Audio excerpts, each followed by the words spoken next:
98% of businesses never actually hit that $1 million a year. I felt like I had no other purpose, like I felt something was missing within my soul. To get to what I'll call true freedom, true freedom is... Hello everyone, James Blackwell here. We're going to be out in the roads again today. Today's video, I'm going to be talking about what making my first million really taught me about freedom. So let's get on the road and let's get started. Everyone thinks that making their first million is the finishing line. And I actually thought that too, but what it actually taught me has nothing to do about money. So in today's video, I'm going to break that down of what actually changed when I hit that milestone. When I look back before I made my first million and what life was actually like, to be honest with you, was actually quite stressful because I was sacrificing a lot in terms of relationship, even my health, in a stage of where I wasn't really going to the gym or eating as healthy back then.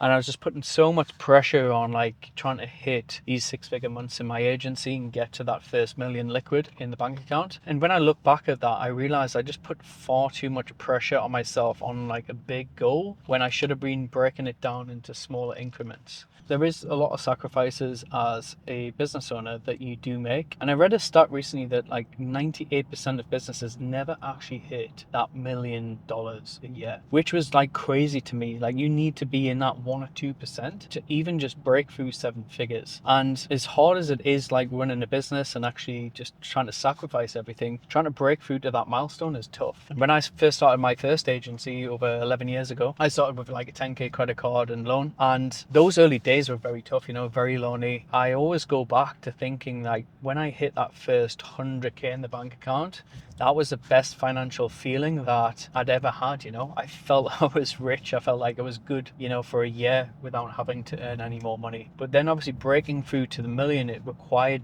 different levels of skill set, different sacrifices. It needed a team. Ideally, you don't get there really alone. You need to start hiring a team, which is one of the hardest things and hardest skill sets that most entrepreneurs miss, is being able to attract talent and retain talent. And when I look back at what was the key thing that was driving me with that, for sure it was money. I was driven by materialistic things. I always dreamed of owning a Rolls Royce, which I'm in today, and buying the nice cars, having the nice watches, and having the nice homes, and all of these things. That was what was driving me. So you need to find your driver. Personally, I believe that when you're in the early stages to make your first million liquid, it's got to be financial. A lot of people say, oh, I have this bigger goal of you're going to change a number of lives and this and that. Let's be real. You are in business to make financial freedom for you and your family first. That is the number one goal. So just be honest with that and make sure you can attach the outcome and the inputs that you need to make for that. When I hit that first million liquid in the bank account, I was I have made it now. I am actually a millionaire. Because a lot of people would talk about revenue figures. So you hit your revenue million a lot quicker than the liquid in the bank account, because it's different when you've got outgoings, you've got team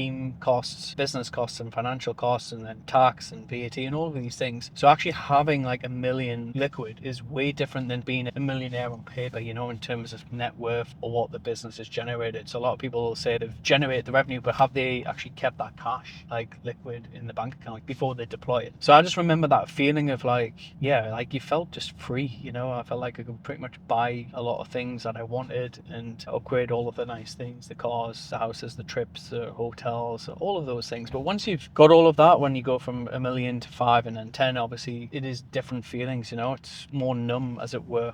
I give all thanks and glory to God for that, for sure. But then obviously that is when you can start to make changes of well, what is the impact in the world I want to make and in other people's lives? So then it's not just financial, but definitely to get to your first million, you have to be financially incentivized yourself in order to get there. And what changed immediately after for me when I hit that million was just this sheer underlying confidence. So when I lost a client, it didn't matter. I can put money to the problem, solve it. You hire more people in order to solve the problem. You're not stressed about if you have a bad month, for example, because it's well, it's fine. I've got a million. We are good for a good amount of time. So it just gives you this calm confidence and aura. You get less stressed, you worry less, and then you can start to take on more bigger risks and start really growing your business. It definitely makes you feel more free, for sure, but it definitely makes you feel also that as you level up, $1 million's actually not a lot of money. Actually, you do need a lot more in order to eventually retire or to make a bigger impact. You're going to need more capital. It just motivated me more in order to get to the 5 million, then the 10 million, and so forth. What really surprised me most, once I hit the million threshold,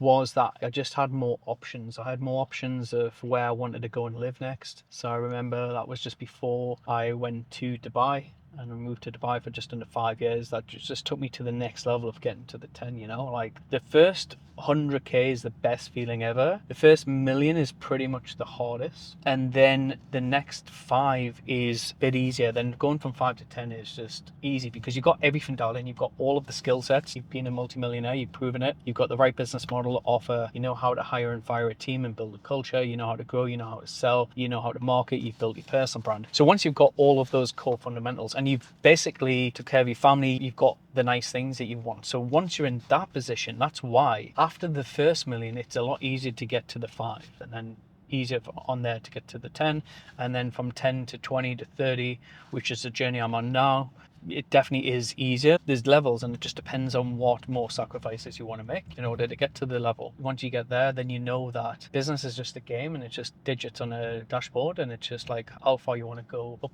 the levels. I thought back then that the freedom was like once I got to a certain goal, I wouldn't work anymore and I would just chill in the beach, read books in the sun, have cups of coffee, and everything would be just simple. But I realized that the real freedom now is just a freedom of choice of what I want to work on my businesses. Businesses are great. You never want to retire. There's just nothing to do, you know? Like I've had times when I've had a few days off. It's nice, but I couldn't do that forever. You want to go on a bigger mission. So freedom, when I was getting the first million, then the 5 and 10, I was thinking, well, that's great. I don't have to work again, but it's not what you really want. You still want to have a mission as a purpose. Like your number one goal is your mission in life, and to have a true purpose, you want to be fulfilled. You see all of these sports personalities, like once they retire from boxing or whatever it is, they get depressed. So the great thing that you've got as an entrepreneur is you've got a skill set that you can get better and better at over time. And you can be in business till you're like 70, 80, 90, like Warren Buffett. But it's just a different freedom. You can tell people to get lost whenever you want. You don't have to deal with people that you don't want to deal with anymore. If you don't want to come in the office or do any work on a certain day, you don't have to. If you don't want to deal with a certain client that is annoying you or is annoying your team, instantly refund and just eliminate them. So it just gives you more freedom and more choices of what you want to do instead of the time freedom. So like once you buy back your time, it's like you don't want to just sit around and do nothing. You just work on more leveraged projects that you like to work on in your business, more strategic things. So when you hit the first million liquid, it does give you a certain freedom, but it does also make you realize how far away you are from the other goals. Because once you get 1, you want to get to 5, then you want to get to 10. That landmark is just like a medal or a trophy that you've won. And then it's just like the next level of the game to get to what I'll call true freedom. True freedom is that you could retire tomorrow with the liquid net worth, and if that's invested in a stock portfolio of like 7% to 10% returns, you can live off like a 4% withdrawal. If you had 10 million and you lived off 400K a year, it's easy. If you had 5 million and you lived off 200K a year, you could do that, for example. So it's just making sure that like the million was the first landmark, but there's more that you need to get to have what I'll call true freedom.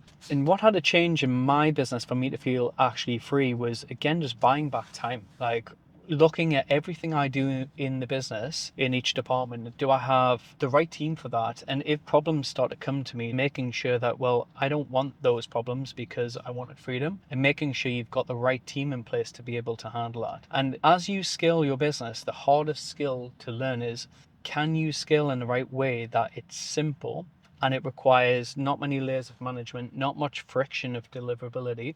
So for example, having a simple offer, a simple sales process, a simple fulfillment process, like everything at scale. Once you get to 100K a month, then 200K, then 500K a month and beyond, it's like having that skill set of like keeping things simple that won't require too much mental baggage for you to handle all sorts of different things that come at you as a business owner.